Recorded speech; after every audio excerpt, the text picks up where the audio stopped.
Home minister साहब हमारे एक इनएफिशिएंट और बिल्कुल लापरवाह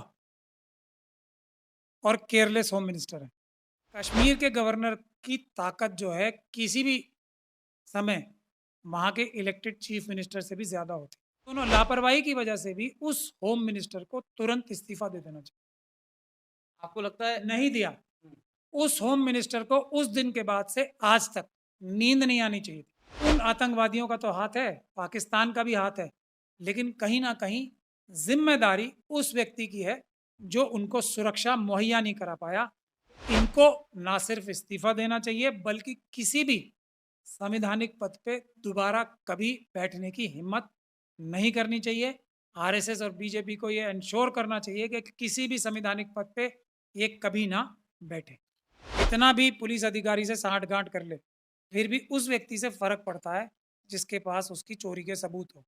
फर्क तो पड़ता है।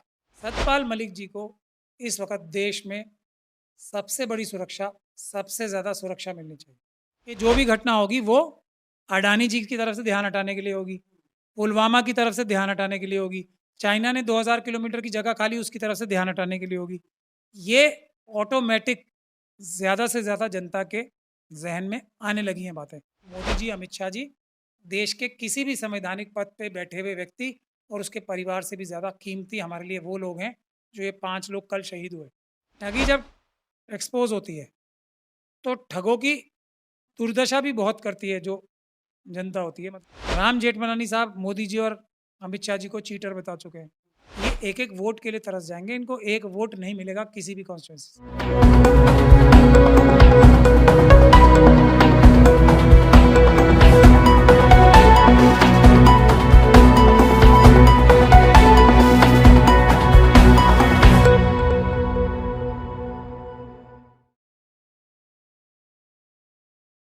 नमस्कार, मैं मुंटू राजा एंटी करप्शन इंडिया से स्वागत है आपका। देश के अंदर हाल फिलहाल में ही जो बड़ी घटनाएं हैं जो आप मेन स्ट्रीम मीडिया में देख रहे होंगे, वो अतीक अहमद के बेटे का इनकाउंटर असद का, उसके बाद अतीक अहमद की हत्या और उसके बाद कल ही जो है वो जम्मू कश्मीर में आर्मी ट्रक जो है उस पर हथगोले से हमला और जिसमें 5 जवान शहीद। कई लोग ये कह रहे हैं कि ये तमाम जो घटनाएं हो रही हैं वो सत्यपाल मलिक जो पूर्व गवर्नर थे जम्मू कश्मीर के, उन्होंने कई खुलासे करे हैं पुलवामा को लेके। कहा यह जाता है पुलवामा के नाम पे 2019 में मोदी सरकार आई थी, बनी थी और उसके बाद तमाम चर्चाएं जो हैं अलग अलग हैं। इस तमाम चर्चा के लिए खास मेहमान मेरे साथ महमूद प्राचा साहब हैं। सर, बहुत बहुत स्वागत है। जो ये घटनाएं हाल फिलहाल में हुई हैं उसको आप कैसे देखते हैं? क्योंकि लोग जो हैं कई ये कह रहे हैं जो भी ये घटनाएं हैं पुलवामा का, उनका जो उन्होंने खुलासा किया, करण थापड़ जी को इंटरव्यू दिया, उसमें तमाम खुलासा कर दिया। वायर ने इंटरव्यू 13 तारीख को ये लिया था और उनका ये आशंका थी कि 13 को पब्लिश होगा। इसी चक्कर में जो असद थे उनका इनकाउंटर किया गया है। उसके बाद वो 15 को पब्लिश हुआ तो उसके बाद अतीक अहमद को गोली लगवा दी गई। इस तरह ये रूमर्स चल रहे हैं। कैसे देखते हैं? कितनी आशंका है इसमें? देखिए, अगर आशंकाओं पे बात की जाए तो सबसे पहले ये आशंका है कि होम मिनिस्टर साहब हमारे एक इनएफिशिएंट और बिल्कुल लापरवाह और केयरलेस होम मिनिस्टर हैं और उनको अपनी ड्यूटी के प्रति कोई भी सेंस ऑफ रिस्पॉन्सिबिलिटी है ही नहीं।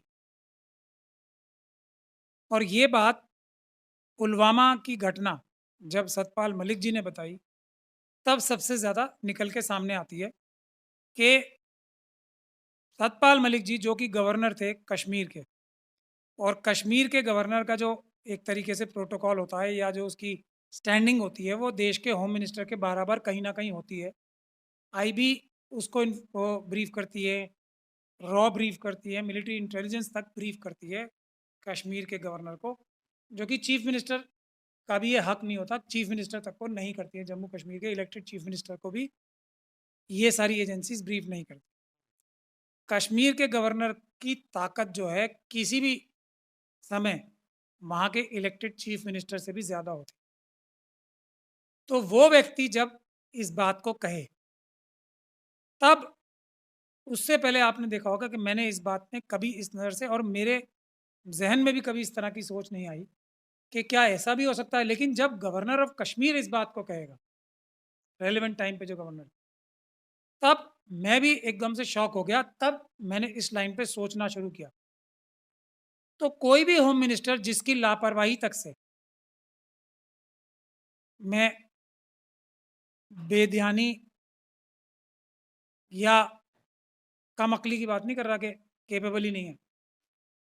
अगर वो कैपेबल नहीं थे, कम अक्ल थे या लापरवाह थे, और ये मैं कह ही नहीं रहा कि इन्वॉल्व थे वो, तब भी इन दोनों लापरवाही की वजह से भी उस होम मिनिस्टर को तुरंत इस्तीफा दे देना चाहिए। आपको लगता है नहीं दिया। हम्म, उस होम मिनिस्टर को उस दिन के बाद से आज तक नींद नहीं आनी चाहिए थी। अमित शाह साहब की शक्ल से ऐसा नजर ही नहीं आता। वो तो खुश हंसते खेलते घूमते रहते हैं हर जगह, तरह तरह की बातें करते हैं हर जगह घूम गए। लेकिन सतपाल मलिक जी ने जब ये बताया कि लापरवाही थी, उन जवानों को बचाया जा सकता था, ऐसी पॉसिबिलिटी भी थी, तो वो होम मिनिस्टर देश का होम मिनिस्टर रहने लायक नहीं है। उनको कम से कम शर्म आनी चाहिए, उनको खुद इस्तीफा दे देना चाहिए। उनको नींद कैसे आ रही है जब जहाज मांगे गए थे? मोदी जी के पास हजारों करोड़ का जहाज है। मैं ये समझता हूँ, और होम मिनिस्टर के पास भी बीएसएफ का जहाज उनके डिस्पोजल पे होता है, और भी कई मिनिस्ट्रीज के जहाज, या सॉरी मिनिस्ट्रीज के नहीं, डिपार्टमेंट के जहाज उनके डिस्पोजल पे होते हैं। कोई जहाज एयर इंडिया से लीज पर लेके भी भेजे जा सकते थे। ये कोई भी काम होम मिनिस्टर ने नहीं किया, और अपनी लापरवाही से एक्सपोज किया, उन्हें सड़क के रास्ते आने दिया, उनको एक्सपोज किया। सड़क पे सुरक्षा नहीं थी ठीक, और उनके ऊपर इतना बड़ा हमला हो पाया। इसमें उन आतंकवादियों का तो हाथ है, पाकिस्तान का भी हाथ है, लेकिन कहीं ना कहीं जिम्मेदारी उस व्यक्ति की है जो उनको सुरक्षा मुहैया नहीं करा पाया।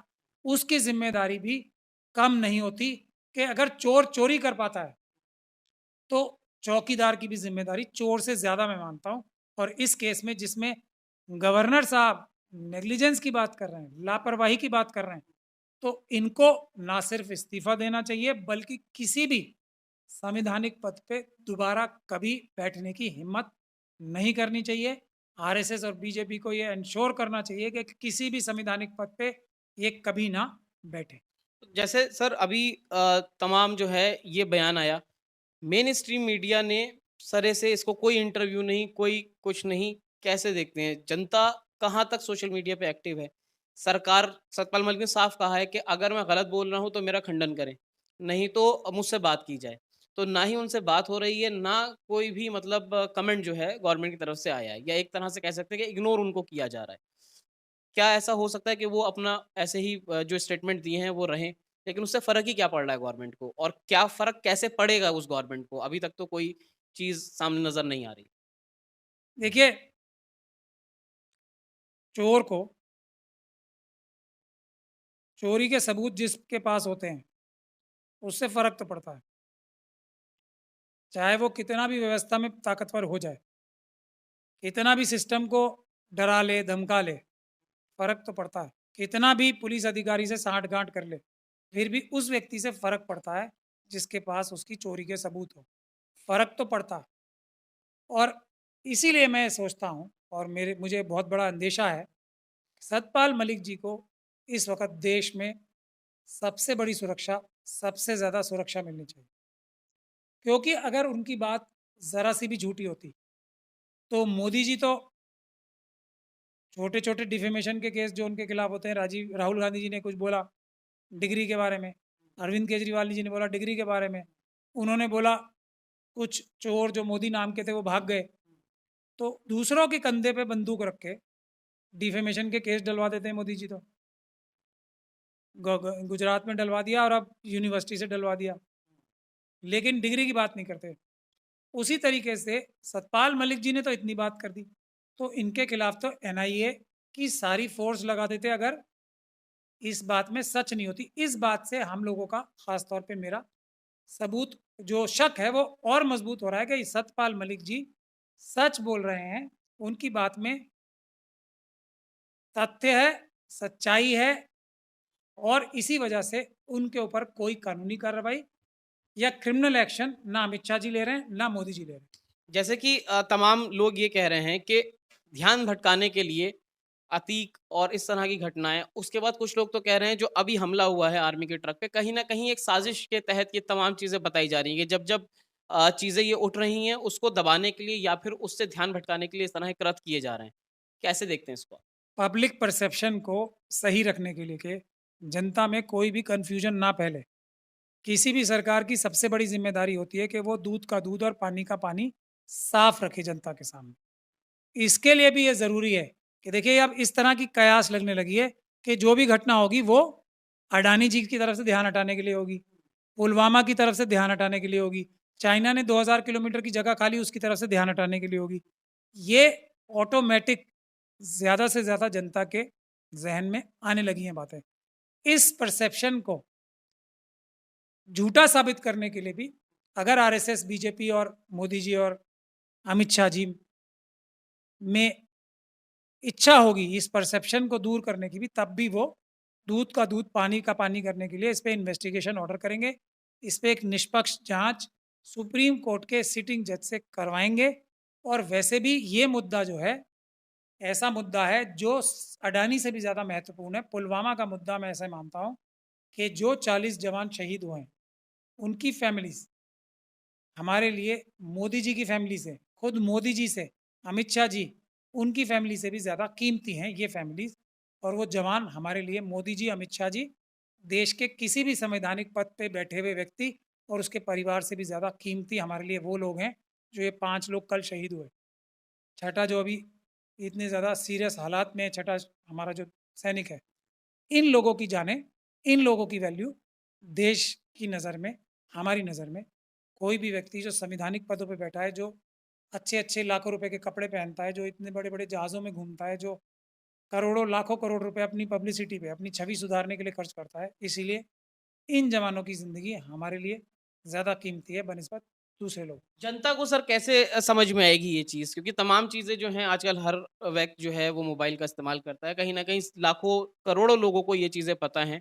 जनता उसके बाद भी खामोश है। जनता सड़कों पे नहीं आ रही है। संविधान बचाने के लिए आपने रैली करी, तब भी उसके बाद तमाम मारने-काटने की भी बातें हो गईं।